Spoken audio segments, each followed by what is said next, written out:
Welcome to Penrose Learning, where we make understanding easy. You'll start by powering off and removing both Powerbeats Pro earbuds from the case so you don't trigger sensors.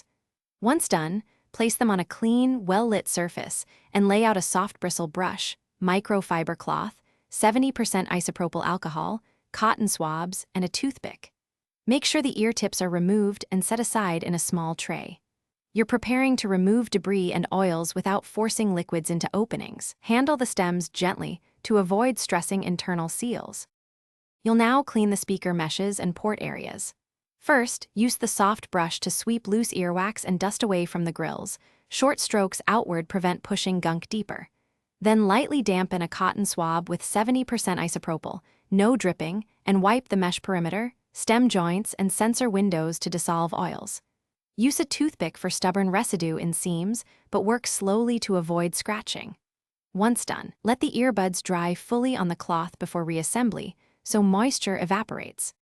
Reattach the dry ear tips and inspect the charging contacts for residue.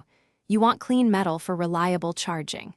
Once reassembled, charge the case and earbuds for 15 to 30 minutes to confirm contact points are clear and lights behave normally.